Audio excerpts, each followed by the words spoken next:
Dan Bilzerian joins me now. Dan, first I just want to give you a platform here. If there's anything you want to say in response to that clip, because obviously they tried to clip that out to make you look bad. They didn't get you a clip of the policy arguments. They didn't get you a clip on the issue with dual loyalty. They go with a clip like that, which is viral, but I think it made you look good, quite frankly. I think you come out looking good in that, not them. But is there anything in the aftermath of that you're like, hold on a second, I need to clarify some of the things that were said and some of the things that weren't said? Not really. I thought it was kind of a ridiculous interview. I will say, though, they did go twice as hard on Randy after I think they saw like 97% of their comments across 5 platforms were all in support of me. So I don't know if that was because they wanted me back on there or because they knew that their audience was, on my side, but they definitely roasted him pretty good. Isn't it funny, though? Oh, wow, I didn't realize Randy Fine was an Islamophobe. I didn't realize Randy Fine was a bigot. Doesn't that prove the double standard? Because to me, that's kind of what got lost in the conversation, was that you were simply putting out a double standard. You were exposing the double standard. It didn't even register to them. And then it's like, oh yeah, we didn't even know Randy Fine was a bigot. It's like, isn't that the point? Like That's exactly it. It's the hypocrisy of, you can't say anything about Jews, but you can just blast Muslims. You got Bill Maher going on national television saying that Islam is the motherlode of bad ideas. And that's kind of where we're at in this country, is there's a massive double standard. And I'm not going to beat around the bush. I'm just going to come out and say it. Like, I think that Jews are causing a disproportionate amount of problems in the United States. And I think that Jewish supremacy is the greatest threat to the world today. And I'm not going to dance around that issue. That's just the facts. So, if they want to come up with made up words like anti-Semite, which, like I said, it's a completely nonsensical word. I mean, the Arabs are the actual, if we're actually talking about anti-Semitism, then you would say that Israel is the most anti-Semitic place on the planet because they're conducting a genocide against Semites. But the problem is they've weaponized the word, and they've used the word solely to focus on, Jewish victimhood, which is pretty much non-existent. But they use that card like they use the Holocaust over and over and over and over again. And I think we're just tired of hearing it, like I'm just done with it. I don't want to hear the word anymore. The reason that I spent so much time clarifying is because I think it's important for people to understand that this isn't like some word that's existed for a long time. This is kind of something that they came up with to, it's like a canard or a trope or all these fucking words that Jews have to describe blood libel, whatever it is, to describe things that they are actually guilty of, but they name it, something else, or they come up with a word that sounds really bad and they just say it over and over and over and over again, like anti-Semite. And for a while, when we believe this Jewish victim narrative, the word had a lot of power, but now we're seeing it so overused. And when it's, any kind of a criticism of Israel is now anti-Semitic, and it's anti-Semitic to, want pedophiles to be brought to justice, and it's anti-Semitic to want to stop a genocide. It's just like, fuck off, like at this point, like that word is it's just nonsense. And I'm not going to, give it any credibility by saying, yes, I'm anti-Semitic, or no, I'm not anti. It's just nonsense. Like it's a word is just complete horseshit. Well, and it's woke in its presentation. It's woke in the effectiveness that they want it to have. You are running as a Republican, correct? Yes.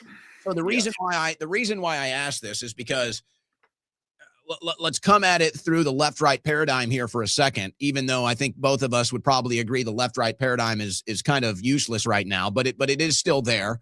So the reason why I come at this from the right is there's a conversation that we have on the right that people from the left will come out and say, oh, that's racist. I'm talking about crime rates and demographics and per capita. This is a conversation that happens all the time on the right. And you talk about how the majority of crimes per capita are committed in America by black people. Now, on the right, you're allowed to have this conversation. You're allowed to talk about it, look at the numbers. And if a liberal Democrat comes out and says, oh, that's racist, you say, now hold on a second. These are facts. These are factual things that we're talking about here. A certain demographic committing the vast majority of the crime. These are facts. You say, oh, well, that's not racist. That's a fact. The left says it's racist. Okay, so now we're on the right side of the angle. You just said something about Jews that you know people are going to freak out about. And I just say, well, hold on a second. If you're willing to talk about an issue and say, here's a demographic, connection to this issue, why can't you do the thing on the right? So if you come out and you say, I think that there is an disproportionate amount of Jewish influence or Jewish money or Jewish power or lobbying in American politics, why is that racist? Because that's really the word, anti-Semite. We'll get back into that in a second. They're really just calling you racist. So how come if you're on the right, I'm looking for some logical consistency here. How come you're allowed to talk about demographics and trends when it comes to crime statistics, but you're not allowed to talk about it if you're talking about political influence and a different demographic? To me, there's an inconsistency there. Well, let me just zoom out and solve that equation for you. It is because all of this is coming from the people that are in control. You cannot criticize the people that are in power. And this whole thing of wokeness, like, yes, that's a problem, but it is only attributed to the left. And that is what is coming from the Jewish media. The Jewish media is who feeds the left these talking points. They are the ones that are making the left crazy. The left is just following, they're just following the narrative. They're just following what CNN tells them. They're just following what Hollywood tells them. And so what you have is you have the right looking at the left like, oh, these are a bunch of crazy people.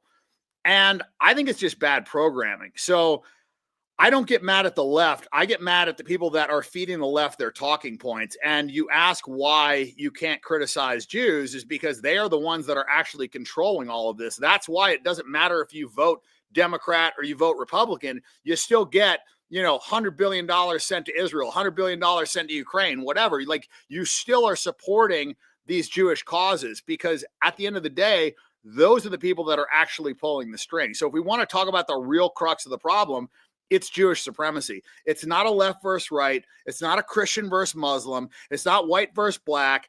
It is Jew versus Gentile. And I know that that's going to be, this crazy thing that you can't fucking say, but I'm tired of dancing around the issue. I want to give you an opportunity to clarify what I think you were trying to get to before you were interrupted during that interview, which it's really so funny to, honestly, Dan, I'll admit maybe I'm a little biased because you and I have conversations. I don't talk to the boys over there at TMZ, but to me, you came off as much more, well-rounded and understood. They kind of came off like beta cucks during that interview, but they were interrupting you and you didn't really get this point across. And you were trying to explain how, hey, you guys are okay with Randy Fine being Islamophobic. Nobody's calling for Randy Fine to be removed from office or he's too bigoted or he's too racist when he bashes Muslims all day. But all of a sudden you offer one criticism of Jewish people and now all of a sudden you can't run. You're a bigot. You're not qualified. It's like that's the double standard that you were trying to explain. I don't even think it registered with them though, Dan. I don't. It's like they were too low IQ to even understand what you were saying, and maybe that's because they were ignorant, as you were pointing out. Once they found out, okay, there is something there, they came around. How much of this, how much of what your campaign is going to do, how much of it is it about breaking down those walls and getting some logical consistency so that people can see the whole spectrum of conversation and not just the limited spectrum they want us to see? That's a part of it, but I want to get in there and shake the motherfucking tree. I want to dismantle the Fed. I want to get rid of the IRS. I want to get rid of the ATF. Like, I want to shrink government. I want to prosecute anybody for treason that has that's serving in office that has more allegiance to a foreign country than the U.S. Like, I want to really enact change. I don't want to just like say this stupid bullshit talking points that the Republicans say on their side and the left reads all their little fucking bullshit and then nothing ever changes. Nothing ever happens. Like, I want to get in there and actually really throw a fucking grenade in the toilet. Like, I want change. I want this government to stop operating in the best interest of a foreign nation. I want this government to focus on the United States. Like, I want an actual America first. I want all the things that Trump promised us and then just completely fucking rug pulled and lied to us about. That's what I want. And I also want to enact laws to where if you say that you're going to do something when you get in office and you just fucking lie to everybody and then do the opposite, I think you should be prosecuted for that. And I think you should be impeached for that. I think that there should be actual culpability with what you say. Like, I think if you're going to make a promise, you're going to run on something and you don't do it, you should be fucking held accountable for that. And I just think that's what this country is lacking, is accountability. Well, that is a message that is going to be very popular. That's a message that's going to resonate with a bunch of people. And that's why the only angle they're going to have against you is this claim of anti-Semite, which, you kind of addressed one angle of it when you were doing that interview. The other angle that I think is, it kind of proves that it's a weaponized word, is really all you're saying is racist. That's all you're saying is it's racist. You're calling somebody a racist is what you're doing. But they've used this word anti-Semite like a weapon. So it's like, oh, no, that's a special racism. That's like a special. Exactly. It's like extra racism is anti-Semitic. So, yeah, exactly. They've weaponized the word, just like, Nazi and all these things where it just has like such a strong connotation because they've baked in all this propaganda for years and years and years that when you hear these words, it's like, oh, you freeze in your tracks. And that's what Jews have been doing. They've been conditioning us that they're victims and that you can't criticize them. And if you do, you're the biggest scum of the earth. And, the Holocaust and anti-Semitism and trope and blood libel. And it's just like, shut the fuck up. Like, I'm done hearing about all this shit, while at the same time, you go and vilify all Muslims, say they're all fucking terrorists, say, Sharia law is coming to America. It's just bullshit. It's just absolute bullshit. The greatest threat to America is Jewish supremacy, and it's not fucking Islamification. There's less than 1% of America's Muslims. They're the least thing that we should be worried about. And, let me clarify this, because I know that, it's just frustrating that you always have to say this, but there's people that just cannot wrap their hands around not every Jew is bad, but Jews can also be causing problems. So just because one good Jew doesn't mean that Jews aren't causing problems. Just like if I were to tell you that Asians are short and you say, oh no, but I know a tall Asian. Okay, motherfucker, Asians are still short. You know a tall Asian, great. And my point is that all Jews do not have to be bad for Jews to be causing problems. And that's what I'm trying to say. Just like, there's definitely Muslims that are causing problems, but to say that all Muslims are bad is just an ignorant statement. Well, that's why I use the juxtaposition when it comes to commentary on the right about, crime rates or demographics or specifically, let's say, issues in Black America's culture. The right has no problem discussing these things as an issue and talking about race, but it's like, oh, you're not allowed to do that about a different race or about a different religion than Islam. And so that to me is the double standard that needs to be broken down here. And I think that I think it's happening, Dan. It's really just a matter of getting it to the mainstream, obviously, where it's been rejected. Let's talk about that for a second. What is the ultimate purpose of that? What is the ultimate purpose of saying, if a cop kills a Black guy, it's racism?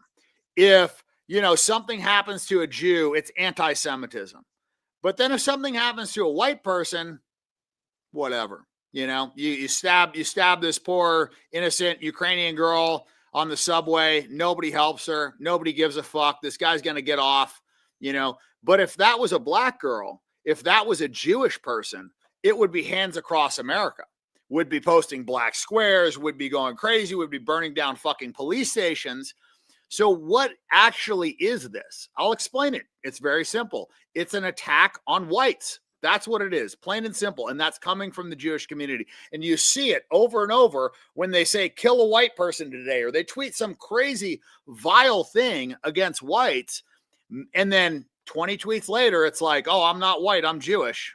How many times have we seen that? And so like, you look at where all this white hate is coming from, who's pushing all the NGOs that are funding open borders? Who's pushing this melting pot idea? All of that is basically an attack on whites. It's not an attack on Blacks. It's not an attack on Jews. Who does that ultimately hurt? Who does DEI hurt? All these things are focused to basically undermine white people. And, and nobody wants to talk about that because you say that and you're a white supremacist, there's all these stupid labels, but it's just calling a spade, and I'm tired of dancing around issues. I'm tired of pretending, that we can't, just like, they have like, oh, the N word, if you say that, it's this crazy thing, but you can say spick. It's not the S word.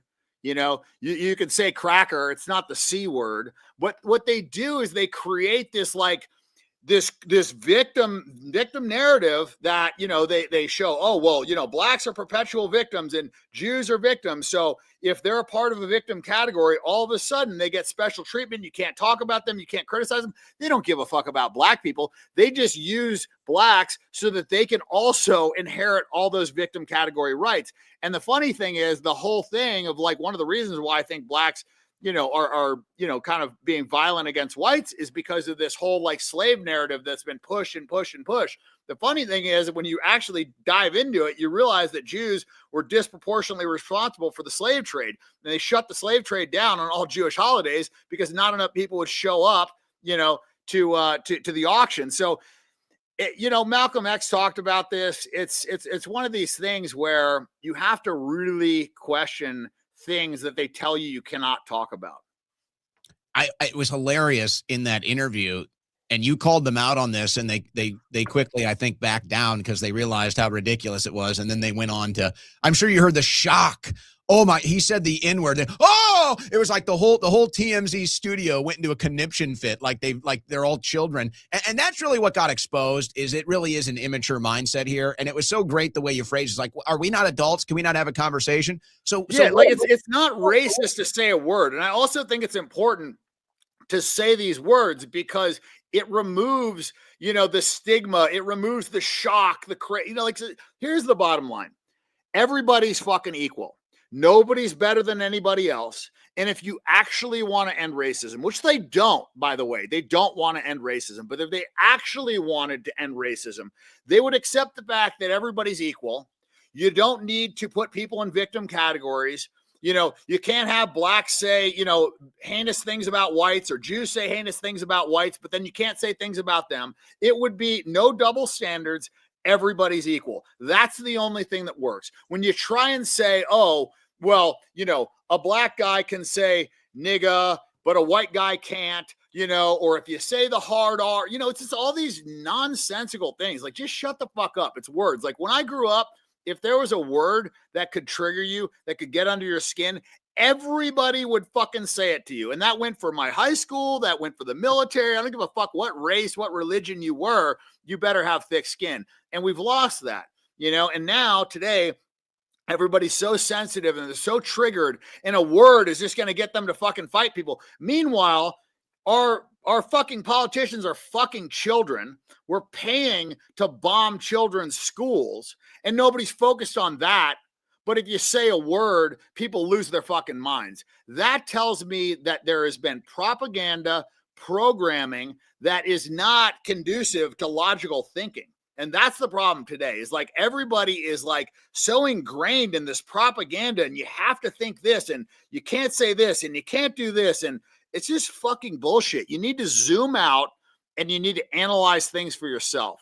That was what COVID was about. It's like, no, you have to, trust the science, take the jab. If you don't do it, we're going to fire you. We're going to ostracize you. We're going to paint you as a fucking crazy person. You're putting other people in danger. It was all bullshit.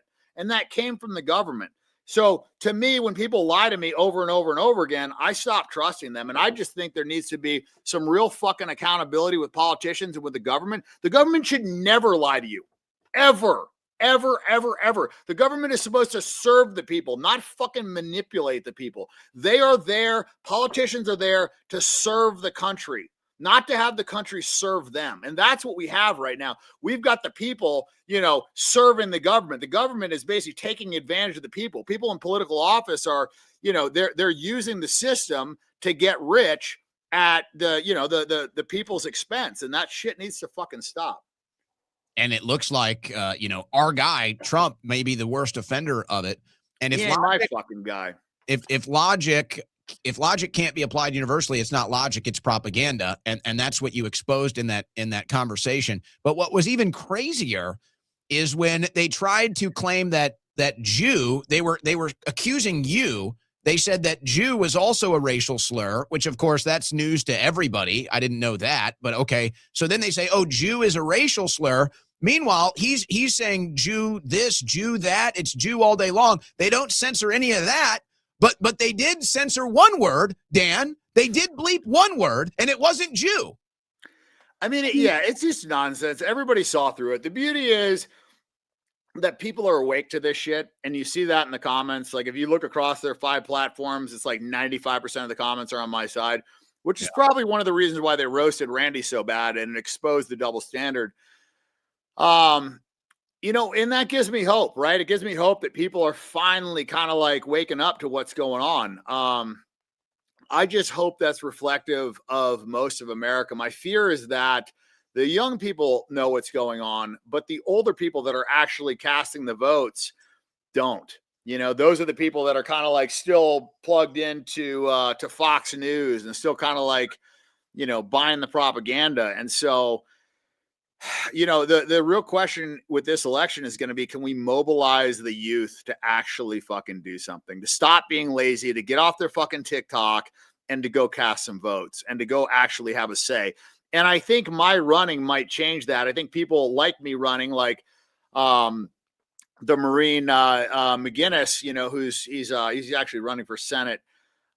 He's a great guy. And people like that, I think, might pull out some of these young voters because, before this, I mean, what was it? It was fucking Hillary, it's Hillary Clinton. It's fucking, it's Biden, it's Trump, it's Kamala Harris. It's like, you never even have a fucking good choice. It's like, what is it, bad or worse, Yeah.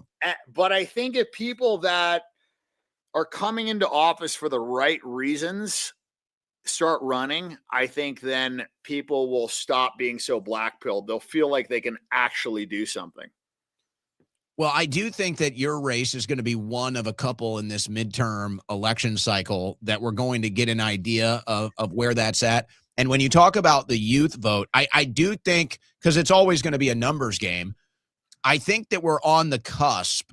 You talk about the generational gap in politics. I do think we're on the cusp. I don't know if it'll be the midterms or 2032, or rather 2028, I guess I should say. I don't know if it'll be the midterms 2026 or the presidential 2028, but one of those two elections, we're going to see what we would normally consider the youth versus the boomer class, let's say. We're about to overwhelm them by the numbers. I think that this is going to become a political reality. I don't know if it's going to be this election cycle or the next, but that is an inevitability. That's just a numbers game. That's just a timeline. And so once we cross that threshold, because I'm sure you've seen, the only people that are clinging to this foreign policy, let's be specific, the only people that are clinging to this unpopular foreign policy are right-wing boomers. That's it. The left wing is totally abandoned. They're out of the Middle East foreign policy completely. And now the young politicians aren't, though. That's the problem. Their fucking politicians aren't. And I think that's one of the big eye-openers that, the left is going to see is like, this is clearly a very important issue for them. And their politicians are not representing them. The politicians are still, funding fucking Israel. They're still signing the bills. The right and the left can't agree on anything, but they can agree to support Israel. So, and this is something that I feel like the left and the right, the voting class, can agree in the other direction. So I think that disparity tells you everything you need to know. Like, we are not being represented. And when it's, and when people wake up to the fact that, getting Democrats in there, getting Republicans in there is not going to solve the problem, I think they're going to zoom out and start looking at like, who's actually responsible for this? Who's actually controlling the country? Because it isn't a left versus right anymore. What is it going to take to force Randy Fine and you onto the debate stage? Because he's going to try to hide. He's going to try to avoid it at all costs. I don't know. I don't think he's going to do it. He's actually pretty well spoken. I was impressed with how he did on that TMZ interview. I mean, they provided really damning evidence. He talks and acts like a politician. But man, they went after him, And he didn't have, he didn't have great rebuttals. I mean, the biggest thing that he was saying is like, oh, well, Dan's a dual citizen and this, that, and the other. And it's like, I'm actually not. I have 3 citizenships. I have, I don't even know what you would call a tri-citizen, whatever. But that's not the problem. The problem isn't that I have a passport from St. Kitts so I can travel easier if I wanted to go into, places that require a visa. And the problem isn't that I have a passport, where I could go into Armenia, because Armenia and St. Kitts have no influence in our foreign policy whatsoever. We don't fund them. We don't do anything for them. They're not even a thought. But the real problem lies in 35 members of our Congress are Jews, and anybody that's a Jew can go to Israel and get citizenship just because they're a Jew. They can also flee the country when they molest children and they have charges against them, and Israel won't extradite them. So that's the real threat, because when you have Jews in Congress, whether they're citizens or not, they can get a citizenship tomorrow. They get a citizenship today. So, and many of them have it and they're not disclosing it. So I think what you should have is you should have a forced disclosure. If you have multiple citizenships, you should have to disclose that.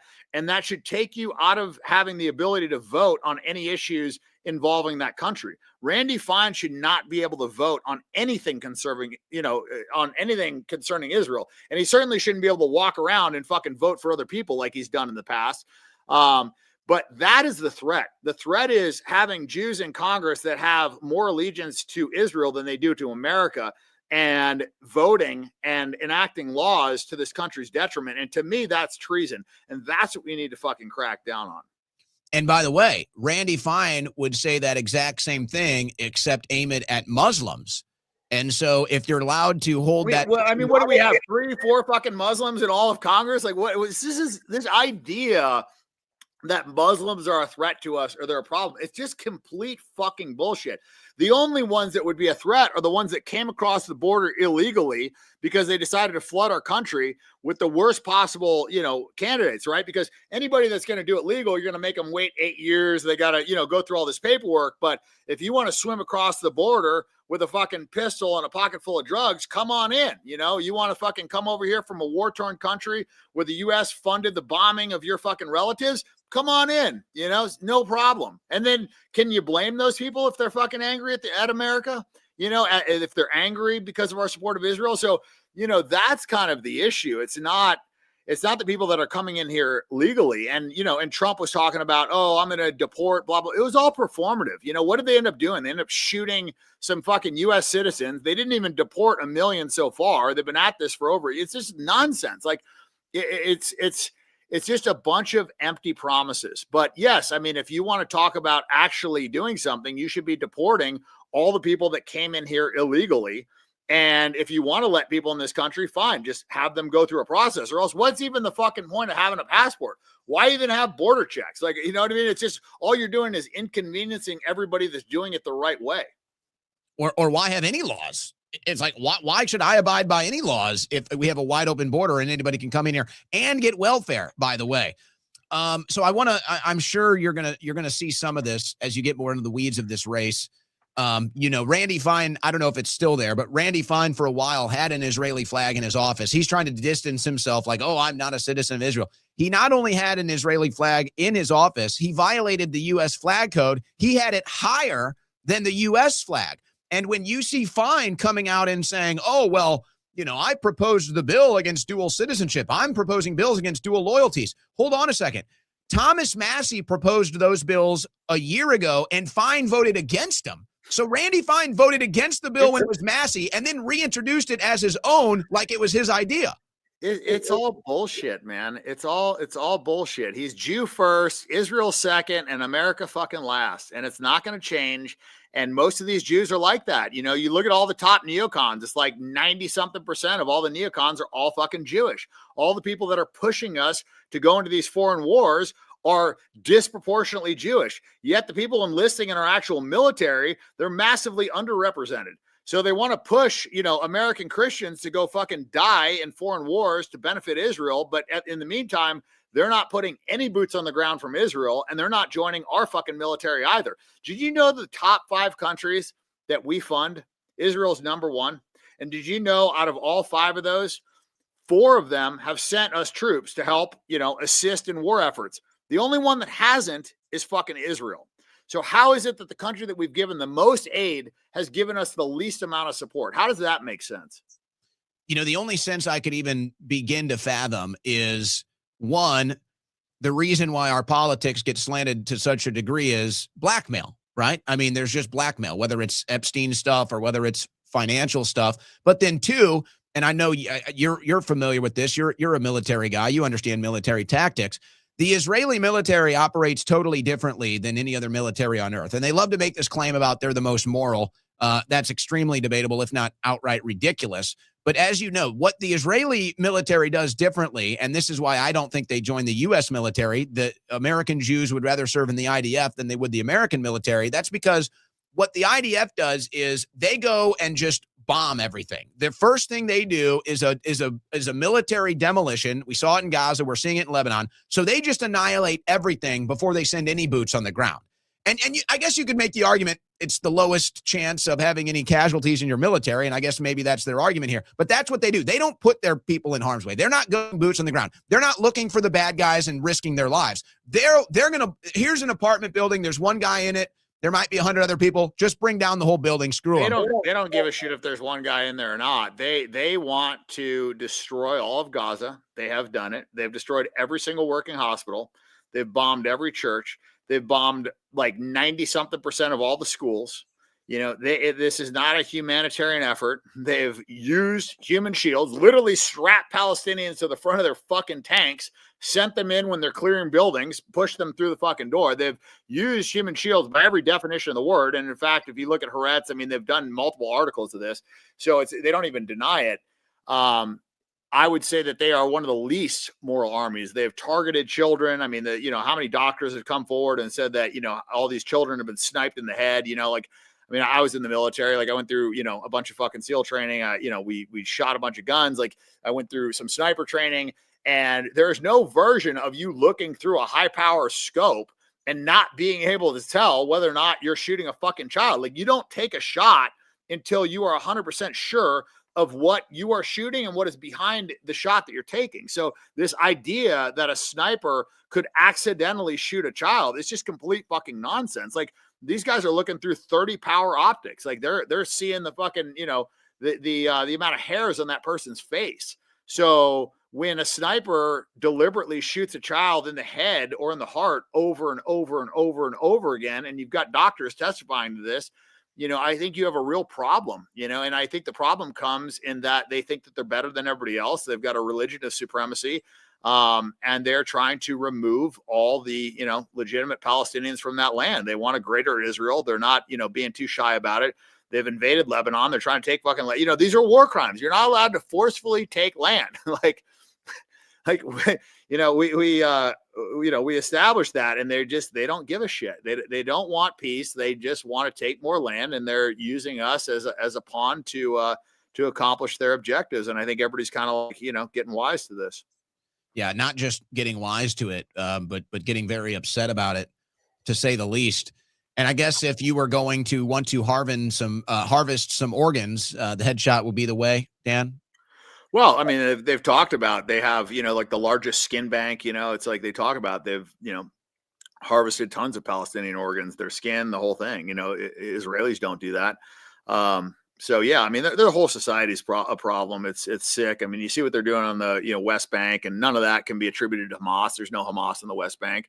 Now it's come out that Israel has, been the one funding Hamas. They created it. So it's like, everything they said was bullshit. They allowed October 7th to happen so they could point to that. They killed their own citizens during October 7th to make the numbers higher, and, yeah, it's a very sick society. And I think here's the hurdle, Dan, and I know you know this, but so people understand if they're hearing this and they're just like floored by it, the hurdle is none of this gets covered in Western media. That's the problem. Many of the things that you've claimed here have been testified by the IDF in front of the Knesset. Many IDF members have come forward and said the exact same things that you've said, and this does get covered in Israeli media. They've got a dual type of media, just like we do with the left-right paradigm. They've got people against Netanyahu, pro-Netanyahu. None of this makes it to our country, Dan. That's the problem. Well, it's starting to on Twitter. You know, you got members of the IDF, you know, coming on record saying that, you know, their commander saw a 4-year-old child playing in the backyard. He went over there, broke his arm, broke his leg, and then stomped him to death in front of the entire unit. And he told them that, you know, you have to kill them young so they don't become terrorists. I mean, like, this was testified by an IDF soldier. You know, this is in their, you know, their publication. This is like their newspaper putting this story out. So it's not like somebody doing a hit job on them. They're reporting from within. And, you know, that kind of goes to my point of, like, you know, not every Jew is bad. Like, there's clearly, you know, Jews in Israel that are against this and that are actively exposing it.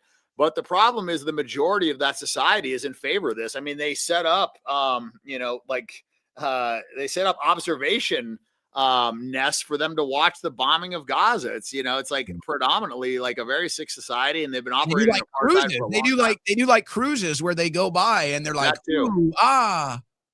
Yeah, that too. And then, you know, now they're getting a front row seat to it, thankfully. Wow. Compliments of Iran. So, you know, it's I think, and the funny thing is listening to them, you know, kvetch on fucking Twitter about like, oh, this is our life, and, you know, we've got, you know, this is how we're in a bomb shelter. It's like, these other countries don't have bomb shelters. Lebanon doesn't have bomb shelters. You know, when you're blowing up fucking children over there on the daily, you know, like, those people don't even get to hide in bomb shelters, and they actually expect us to feel bad for them. Meanwhile, the whole world is fucking cheering this on. They're just so tone deaf, and they're so used to everybody thinking that they're the victim. And I think it's like a part of their culture too, of just like this, like, constantly, you know, complaining and acting like a victim and begging for sympathy. Mind control is what it is. It's what they do to Black Americans with all the slave stuff in history, the brutal presentation of slavery in the media, in the movies. That's all to create this victim, this trauma-based mind control on Black Americans. They do the same thing to Jews with the Holocaust. It's all trauma-based mind control in order to try to control people like that. And that's what they're doing. And I think, to get a little more into the psychological aspect of this, to me, it's like watching the guy that's never been in a fight before. And I guess if you have this, you know, technological superiority over your enemies where you don't even have to get in a fight with them, right? And you just fly a plane over them and just, you know, bomb them all. You never have to get in a fight. And then it's like when they actually get punched in the mouth, they're like, oh, you punched me. It's like, you started a fight. You know, I mean, it's almost like they have this concept that, hey, I'm allowed to start a fight and not take any blows. And maybe that's been the case with their military. But I mean, that's what it's like. It's like, I've seen guys like this. It's like, you know, I'm not some tough guy, but it's like, we've all probably seen the guy who loves to start a fight, but doesn't like to get punched. It's kind of like, that's what this is like. It's like, I'm going to start a fight with everybody, but don't punch me though. Hey. Yeah, or like that Jack Dorsey, you know, where he starts a bunch of fights and then he has his security guard come in and fucking protect him. You know, that's what they remind me of. You know, and it's so funny. Like, they literally attacked Iran unprovoked and then whined when Iran retaliated. I mean, it's just, I don't know, man. It's all so obvious. It's all so insufferable, and I just feel like everybody's talking about it. Everybody knows what's going on, and nobody's fucking doing anything, you know? And I've talked to these other people, you know, like I talked to Candace, I talked to Fuentes, I talked to all these other people. I'm like, why don't you guys run? You know, it's like this whole thing is like all talked out. I don't want to fucking talk about this anymore. Everybody knows what's going on. Like, now let's actually fucking do something about it. And it doesn't seem like anybody wants to actually do anything. And I don't know, it's weird for me. Like, I haven't been into politics my whole life. I mean, this has been a more recent thing. And it's crazy. The more I uncover, the more I realize like how fucked up it is and how, you know, deep the rabbit hole goes. And I guess for me, what's shocking is that there's other people that know a ton about this and they're just not doing anything. Like, even if you don't win, so fucking what? Yeah. You know, like, try. Like, I think that if we got enough people, I mean, look, New York is like, what, 20% Jewish or something? I mean, it's like a crazy amount, and they elected Mandani, you know what I mean? Well, vote Democrat. Most American Jews vote Democrat, especially in New York. So, yeah. But I mean, he's a guy that, you know, was clearly anti-Israel and whatever, and he still got elected, right? And I think that's one of the reasons why he did get elected. I agree. Well, I think we're about to find that out in the midterms, definitely on the Democrat side. I don't know about the Republicans yet. Maybe you're definitely going to be one of the best test cases. And I'll just say this to kind of push back on that a little bit, maybe play devil's advocate. The reason why this would be my mindset it's like if you were gonna apply that pressure to me, and let's say it's fair, it's like, hey, Schroyer, you've been doing this, you've been talking for 15 years, why don't you run? I guess I would say I don't think the environment was right. I feel like we kind of had to cultivate this environment where you could run and maybe get a chance at winning instead of just running into a wall. I think we might be there. I think we might be getting closer to that environment. And who knows, maybe Dan Bilzerian breaks the wall down and there's the floodgates coming in 2028. I think it's inevitable on the left. We'll see what happens on the right. Your race, Fishback. There's going to be some ones to watch. The race in South Carolina with Lindsey Graham. Hopefully they finally get rid of him. So there's going to be races to keep the eye on. But speaking of your race, I know we're really early in the process, and I appreciate you coming on today because I don't know where you're at as far as the campaign infrastructure is concerned. I know you've got it built, but where can people go to support your campaign, follow your campaign, if they want to help you out here to get quote unquote fat Jew? I'm just quoting Harvey Levin here. If they want to get him 4 times, he said it. If they want to get Harvey Levin's favorite fat Jew, Randy Fine, out of office and vote Bilzerian, how can they keep up with the campaign, Dan? Okay, I'm going to it right now. It is bilzerianforcongress.com. So we are up and running. Yeah, hopefully it works. They gave us a lot of shit with the payment processor. I'm self-funding some of this. I really do think that, unfortunately, this campaign is going to be won or lost based on how much we can raise nationally for this issue, because the voter base is like the primary Republican voter base is like 70% 55 and older. So I think we're going to have to actually knock on their door and show up and explain this to them, because they're not on social media. They're not educated on the issues, and they've been plugged into Fox. So I think this is going to have to require like a real grassroots movement. I think this is like a very, very important race, not just for like the unseating of Fine or, me going in there and shaking the fucking tree. But I think this is a very important race because I think it'll show people that it's possible to win as a non-traditional candidate. People are ready for this message, because my message is pretty fucking aggressive. And I'm not going to tone it down. And, if I'm doing this for the people, right? Like, I don't want to be in Congress. I don't want to fucking, move to Florida and wear a suit and do all this shit. But like, I feel like I have to. I feel like if I don't do it, nobody's going to do it. And we need people in office that actually give a shit about our country and are not bribable, not corruptible, and, are willing to die on this fucking hill, to be honest. Because, when I started talking about this shit was, 2.5 years ago, this was like a death sentence. They were fucking ruining people, killing people, whatever, for saying this. And I think because we kicked the fucking door in so hard, I think now other people are feeling more comfortable talking about this. Because you got to understand, when I did Piers, I did that like over 2 years ago. They waited a while to air that episode. But what I couldn't believe was how positive the comments were back then. Because back then I was like, fuck, man, this is unwinnable. Like, I don't think people understand. I don't think enough people are aware for us to have a chance. That was my feeling back then. Now I'm like, holy fuck, everybody knows, but we can't do anything.